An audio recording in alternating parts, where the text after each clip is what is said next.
VBB Hot Seat time. Today, we are with Art Gallardo, where we get to know the real deal Holyfield of the people who are in our network. You know the rules. 5 questions, 3 personal, 2 professional. Art Gallardo, you are on the VBB Hot Seat. Hey, Joe. Thank you very much for having me. Really appreciate it. Rock and roll, my man. All right, Art, we're going to get right into it. So let's find out something about you that's not on your resume, not on your LinkedIn profile. Feel free, humble brag. Let's get to know Art. It's always a really good question. I think, something that people just don't know, will never know about me by looking at my resume is just my passion for people. You know, I love doing for people. I love helping people. Time and time again, people look at my background, my resume, they have no idea where I came from and how I got here. And, a big part of who I am is, my desire to do for others. So it's kind of funny that I fell into this industry because this is all about doing for others. And that's what I'm about. So what is your biggest accomplishment in your career thus far? And it could be in your life. Yeah. When you think about it, even though I was born and raised in this country, my first language was Spanish. I never spoke English till I was about 5.5, 6 years old. So when I started going to school here, I didn't speak a word of English. And I had a situation where I was outside playing. It was preschool. I was outside playing, just running around, ran around the corner of a building and ran right, head first right into a little girl. I felt terrible. Of course, the teacher came running out. Teacher comes over, looks at me and says, did you do that on purpose or on accident?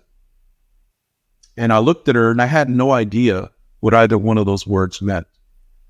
I had never heard either one of those words. I didn't speak English. So of course I thought about it and I thought, the word on purpose seems a little bit nicer. So I'm going to say on purpose. So my ability to basically go from that point to a point now where I've been, complimented on my communication skills, how well I communicate with others, my ability to present something factually, clearly. And there's never an expectation that English was not my first language. But yeah, funny enough, I probably started learning English when I was about 5 years old. Wow, that's a great story, Art. All right, so let's think about this. You mentioned about, getting into talent acquisition because you love people. What actually keeps you in that role and what motivates you every single morning? Yeah, I love doing for people. I have such a passion prior to doing this, I was looking at becoming either a police officer or a teacher. And, when you think about it, it's kind of funny. I've never spoken to anyone that ever became a recruiter because they planned to be a recruiter. Nobody goes to school thinking, I'm going to go to school to get an education and a background to be able to become a professional recruiter. I was in process to become a police officer. I was looking into potentially become a teacher as well. And I just fell into recruiting like everybody else. I just fell into this. I was in process to become a police officer. And I very quickly realized that I could do things for others here that, it made me feel, fulfilled. Basically, to be able to do for others was the reason that I was interested in law enforcement and teaching. I love to do for others. And to have people, to place someone and then have them come back and tell me about how I changed their life, how I made their life better, how I got them the dream job that they always wanted at the dream company they ever wanted, they've always wanted, or how I got them to be able to be in a role where they're working for a manager that they love working for. All of those things, on top of the fact that I placed a few people at startups that went public and helped some people become millionaires. Every one of those is what excites me and drives me every day. To be able to make that positive impact. I just had somebody tell me just last week, I had a current employee tell me that he was glad to see me back because my contract ended here. He said he looked and he realized that I was back and it made him feel good to know that I was back. And oh my gosh, what a compliment. He said, I actually felt good knowing that you came back. See, you're starting to hit on the key thing, which is around people and around the experience. So let's pivot this a little bit, which is, technology is really starting to take over a lot within talent acquisition. So, how do you feel that's impacting the candidate experience? Well, the great thing about technology, adding the video has been a huge component. So we still do the calls, you still do calls with candidates, but there's just something to be said with making that connection with a person. If you can't be in the same room with them, to be able to see them, to be able to see the expressions, what they're doing, how they're thinking, I think that's a huge impact. I think people could see who I am, my honesty, my openness.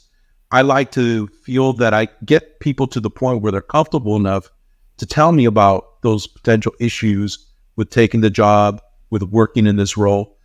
I want to be in a position where I take people through an interview cycle, and at the end of it, they have the ability to say, you know what, Art, I really like these things, but this is going to potentially be an issue for me, or this is why I want to take this role. And it's something that they would not normally tell any manager. They would not normally tell any recruiter. But it's because I built a relationship with them, both by phone and by video. Video just makes that connection. Amen. We're making this connection right here. No, and I'm not afraid. Everybody talks about ChatGPT. That's great. We've had all these systems that have been put in place to help us to find the right people on paper. But being able to communicate with somebody, being able to speak to them, and then I think one of the great things that this has done is it allows me to see if somebody's looking at a laptop trying to get those answers while I'm asking them those questions. So, well, actually, Art, that gives me a great question to ask. So when you're interviewing candidates, what's your biggest pet peeve? You've interviewed thousands of candidates. So from the mouth of Art, what is the biggest pet peeve when interviewing? The one that drives me crazy is I'm a very fast learner. I ask somebody, do you have this experience? And they say, no, but I'm a very fast learner. That doesn't answer my question. That doesn't give me any insights. So it's funny, but I always redirect people. And after I take the people through an interview, I'll actually tell them after the interview, for future reference, you might want to do something a little bit different for that reply. So instead of I'm a very fast learner, I tell them, why don't you look at giving me an example where you learn something at a quicker pace, or say, I'm a very fast learner. Here's an example. I'm a very fast learner, just does not give me what I need. An example that I also give people is, instead of telling me I'm a very fast learner, if you haven't done what I'm asking you about, think about something that you've done that's comparable and tell me about that, how you learned that quickly, how you picked that up quickly, and how that will allow you to turn around and pick this up quickly. But I'm a very fast learner, Hey, interview tips right from Art Gallardo. Yeah, everybody says I'm a very fast learner. But when somebody doesn't have something, it's always I'm a very fast learner, and it does not do anything for your interview process. It doesn't do anything and make me feel like you're going to pick it up any faster than anybody else has told me exactly the same thing. Well, perfect, Art Gallardo. You are off the VBB hot seat. Shed some love.